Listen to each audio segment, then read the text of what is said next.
안녕하세요. 잡시광입니다. 고속성장으로 전 세계 이목을 집중시켰던 중국 경제가 최근 절체절명 위기에 빠졌습니다.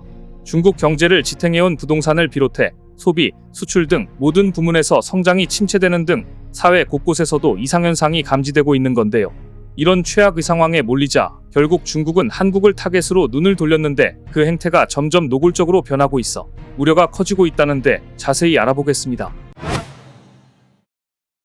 최근 전 세계 금융시장에서 중국 경제가 추락한 것 아니냐는 말이 나올 정도로 중국의 상황이 좋지 않습니다. 지난달 중국 국가통계국이 발표한 올해 2분기 GDP 성장률은 6.3%로 시장 전망치를 밑도는 최악의 성적을 기록했습니다.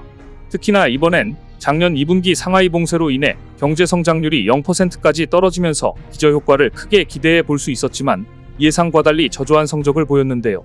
그런데 특히나 중국 경제의 핵심이라 할 수 있는 부동산 시장이 도미노 디폴트에 빠지면서 정신을 못 차리고 있습니다. 헝다 사태 이후 그나마 안정을 유지하던 중국 부동산 시장이 이번엔 완다그룹이 디폴트를 앞둔 게 드러나면서 불안감이 가중된 겁니다. 블룸버그에 따르면 최근 완다그룹의 핵심 계열사인 다렌 완다 상업관리 집단이 채무불이행 위기에 고조됐지만 간신히 위기를 모면했습니다. 하지만 아직 안심할 순 없는 상황으로 가뜩이나 불안한 중국 경제에 완다그룹의 디폴트 사태가 터진다면 이제는 정말 중국이 손을 쓸 수 없을 것으로 보이는데요. 그런데 이런 저성장 문제가 부동산에 국한된 얘기가 아니라는 겁니다. 실제로 내수 경기를 보여주는 중국의 6월 소매 판매 증가율은 3.1%에 그쳤고 기업의 경기 전망을 나타내는 고정자산 투자 증가율도 매달 하락세를 보이며 경제 침체가 심각하다는 걸 방증했습니다. 이렇듯 최악의 상황에 몰린 중국은 결국 한국을 타겟으로 설정해 노골적으로 공격하며 심상치 않은 일들을 벌이고 있는데요. 그 이유는 바로 최근 중국에서 부진한 경제지표보다 더 끔찍한 최악의 상황이 잇따라 발생하고 있기 때문입니다.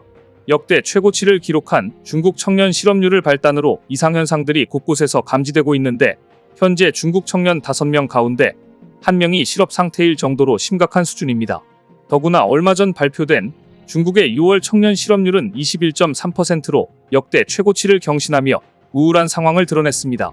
이런 극심한 실업난에 최근 중국에서는 취업난으로 구직 의사를 접고 전업 자녀를 택한 중국 청년들의 사례가 나오고 있다는데요.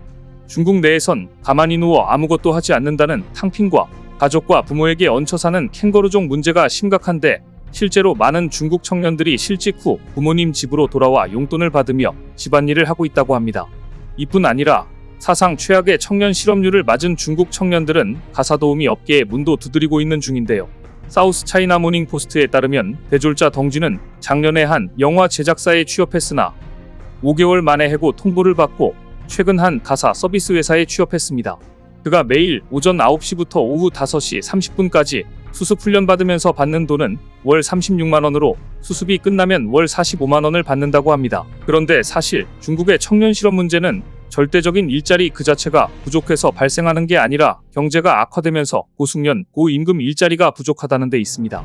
상황이 이러자 실망한 중국 젊은이들이 아예 취업 시장에서 발을 빼거나 백수가 되고 있는 건데 특히 많은 부모들이 대학까지 졸업한 성인 자녀의 생활비를 충당하기 위해 등골이 휠 정도라고 합니다. 이런 이유로 최근 중국에선 신빈곤층이 출현했다는 말이 유행처럼 번지고 있는데 신빈곤층은 취업에 실패해 부모에게 의존해 살아가는 고학력 청년 세대를 지칭하는 표현입니다. 그런데 사실 지금의 중국을 이렇게 만든 장본인은 시진핑인데요. 실제로 시진핑은 개혁, 개방 이후 유연성이 있었던 중국 경제체제를 경직되게 만들면서 글로벌 기업과 투자자들이 등을 돌리는 등 중국 경제의 핵심적인 엔진을 끄는데 절대적인 영향을 끼쳤습니다. 다시 말해서 이런 상황이 중국 경제를 더욱더 침체 국면에 빠지게 만들어 양질의 일자리를 감소시킨 겁니다. 상황이 이러자 중국 정부가 부랴부랴 외국 자본 투자 유치를 위해 나서고 있지만 좀처럼 상황이 나아지지 않자 이제는 방법을 바꿔 중국 청년들에게 농촌으로 가라고 독려하고 있는 중입니다. 중국 당국은 실업률이 올라갈 때마다 젊은이들에게 귀향과 농촌 구직 활동을 독려해 왔는데 이번에도 청년들이 농촌에서 경력을 쌓는 게 좋다고 권유하며 이런저런 일자리를 만드는 중입니다. 실제로 사우스 차이나 모닝 포스트에 따르면 최근 중국 당국은 과거 마오쩌둥이 펼쳤던 학생들을 강제로 농촌으로 보냈던 하방 운동을 연상시키는 캠페인을 벌이고 있습니다. 그런데 중국의 경우 올해 대졸자가 1000만 명이나 넘게 쏟아질 예정으로 벌써부터 농촌으로 보낸다는 계획을 세우는 건 그만큼 쓸만한 인재가 없다는 뜻으로 들리는데요. 왜냐하면 현재 중국의 산업 자체가 망했기 때문인데 중국은 인재 양성을 위한 선순환 구조가 진작에 깨졌고 반대로 이는 반도체, 디스플레이 등 첨단 산업 분야에서의 중국의 발전이 더딘 이유이기도 합니다. 이렇듯 최악의 상황이 벌어지자 중국의 한국 인력 빼가기가 점점 더 노골적으로 변하고 있는 중인데요. 이러는 와중에 최근에 충격적인 일이 발생했는데 바로 삼성의 핵심 기술을 빼가려다 덜미가 붙잡힌 겁니다. 관련 업계에 따르면 최근 삼성 디스플레이의 LCD 핵심 기술을 500억 원에 받고 중국 기업에 유출한 시스템 개발업체 대표와 직원들이 경찰에 적발됐습니다.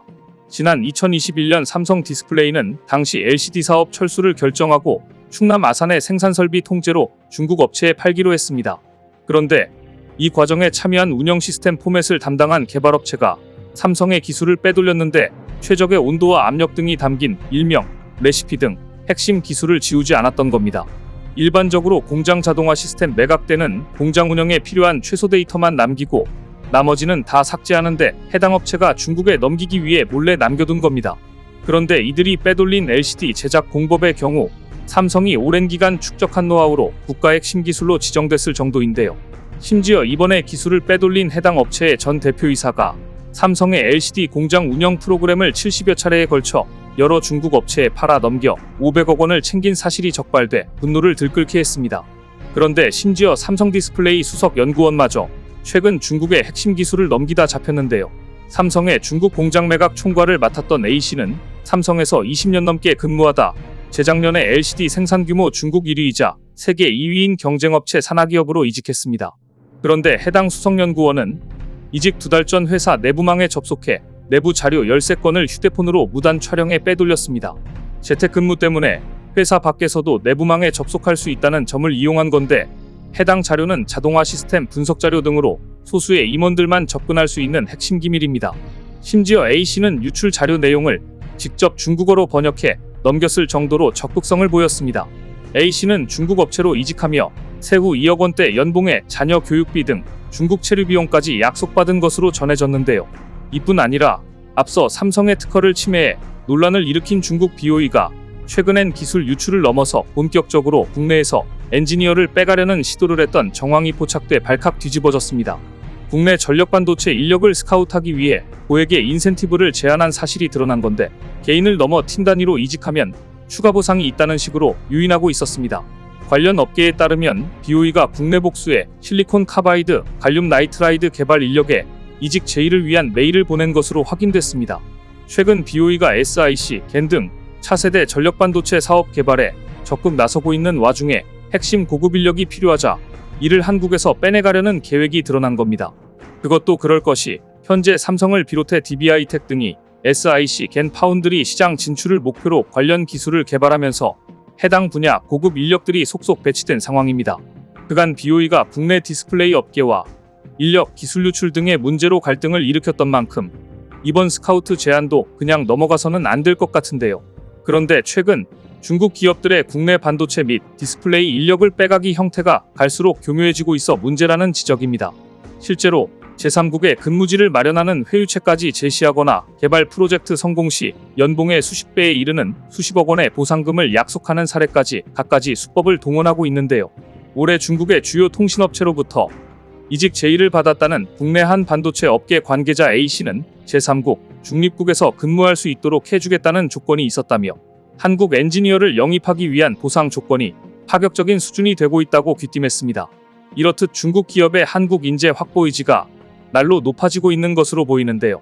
우리도 강력한 대책을 하루빨리 마련하는 등 인재 유출을 막아야 할 것 같습니다. 오늘 준비한 소식은 여기까지입니다. 댓글을 통한 여러분들의 많은 의견 기다리겠습니다. 시청해주셔서 감사합니다.